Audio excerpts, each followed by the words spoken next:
वर्तमान जो भी ग्रह गोचरीय स्थिति आप देख रहे हो, वो रोग बीमारी शारीरिक हो, मानसिक हो, मनोवैज्ञानिक उग्रता जनित बीमारी, सहन नहीं कर पाना, व्यक्ति छोटे छोटे बात में उग्र हो जाना, सोचने समझने का शक्ति में कमी होना, धैर्यहीन होके कोई भी बुरा कदम उठा लेना।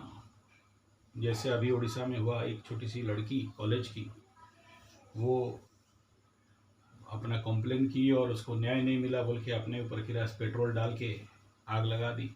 और अभी जब बात निकल रहा है तो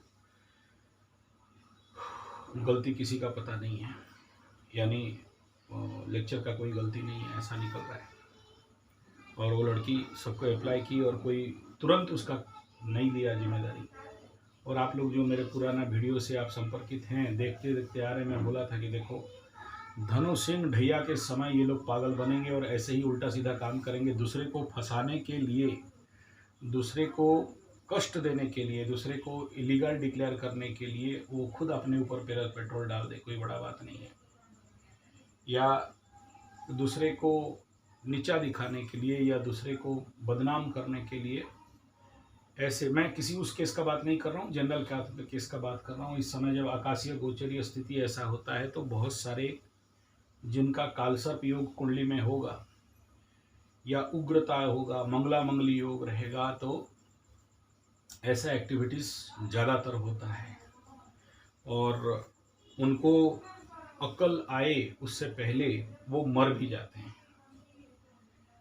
और संभवतः ऐसे लोगों को आखिरी तक आप देखना अकल आता भी नहीं है, और उसका ऑल्टरनेट रिजल्ट कुछ भी नहीं है, ना पॉजिटिव है ना रिजल्ट नेगेटिव है। ये मनोवैज्ञानिक रोग में आता है। और दूसरा ये है कि वर्तमान समय में अगर आप चारों तरफ देखोगे तो एक बीमारी जिसका नाम डेंसर बीमारी है, वो बहुत बड़ा महामारी बन चुका है और उसके लिए डेंसर एक्सप्रेस भी चल चुका है। और ऐसे ही और भी कई सारे बीमारी हैं जिसका कि कोई इलाज नहीं है, और वो धीरे धीरे उसका पैर पसार रहे हैं। और आने वाला समय में आप देखना इस प्रकार का बीमारी का मात्रा और ज़्यादा बढ़ेगा। और तीसरा बिंदु ये है कि ऐसा बीमारी हाँ तीसरा बीमारी वो जो जिसका कि कोई भी किसी भी प्रकार का डिटेक्शन नहीं हो पा रहा है, लेकिन आदमी को लग रहा है कि वो रोगाग्रस्त है, भ्रम जनित रोग।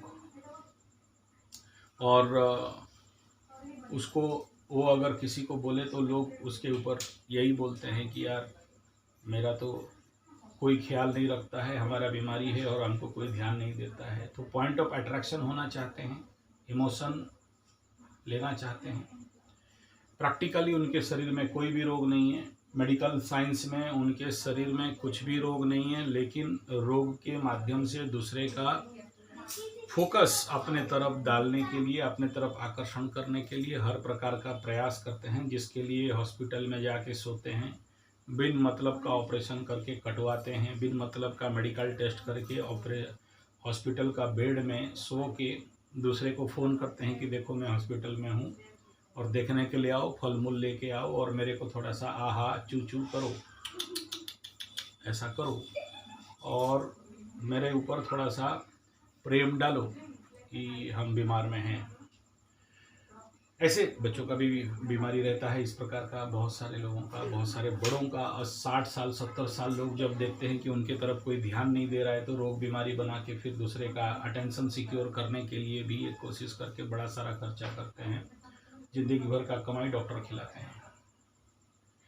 यानी कोई रोग नहीं है, लेकिन उनको लग रहा है रोग है, या लोग लग तो नहीं रहा है, लेकिन अटेंशन सिक्योर करने के लिए बीमार बनना पड़ता है।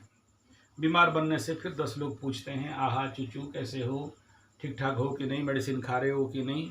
तो इस बहाने कोई उनको पूछता है, तो जिसके कारण अपने आप को ज़िंदगी भर बीमार रख के बैठे रहते हैं और बेटा का पैसा, खुद का पैसा सब डॉक्टर को खिलाते रहते हैं। डॉक्टर लोग भी उनको देखने से डरते हैं, क्योंकि डॉक्टर को भी उल्टा पाठ पढ़ा देते हैं। एंट्रोक्विनल में सेंट्रोक्विनल घुसा था तो सेंट्रोक्विनल में बेक्टोमाइसिन में टेंट्रोडिग्नल दवाई इसके अंदर क्या काम देता है, और सारा केमिकल कॉम्बिनेशन एक एमआर से मेडिकल रिप्रेजेंटेटिव से भी उनके पास ज़्यादा नॉलेज होता है। तो डॉक्टर लोगों को जो उल्टा सीधा क्वेश्चन करते हैं, आधा आधा डॉक्टर ये लोग हो जाते हैं, बिना सर्टिफिकेटधारी डॉक्टर बन जाते हैं और डॉक्टर को चमकाते डराते रहते हैं। डॉक्टर भी उनको देखते ही पिछला गेट से भाग भी जाता है, पेशेंट देख के भागता है। या फिर साइकेट्रिक के पास भेजेगा तो साइकेट्रिक बोला हमको पागल समझते हो क्या, तो डॉक्टर को उल्टा गाली देते हैं। और ऐसे लोगों को समझाना बुझाना जस्ट पॉसिबल नहीं है। जो बुझाएगा समझाएगा, समझ लेना कि उसी का बेड़ा गर्क करके रख देंगे, तुम ज़्यादा जानते हो। और उनको अगर ऑल्टरनेट थेरेपी के बारे में बोला जाए, योग, नेचुरोपैथी, पंचगव्य, एक्यूप्रेशर, सिद्ध विज्ञान, रामाफेरा इत्यादि चिकित्सा के बारे में बोला जाए, तो फिर जो बोलेगा उसका तो पूरा मतलब 14 पुरुष उद्धार कर देने वाले हैं, एकदम गाली उली दे के बोला चूतिया कहीं का, ज़्यादा जानते हो।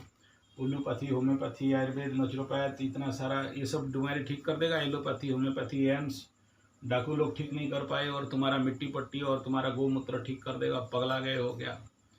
तो this is called nothing but psychosomatic disorder and psychosomatic related disease. और इस प्रकार के मनोवैज्ञानिक रोग आने वाला समय में और भी बढ़ने जा रहे हैं। और ऐसे रोगों का इलाज नेचुरली कोई भी साइंस में आज के डेट में नहीं है, सिवाय एस्ट्रोथेरेपी या ज्योतिषीय चिकित्सा पद्धति, जिसके लिए हम लोगों का ये विचार है।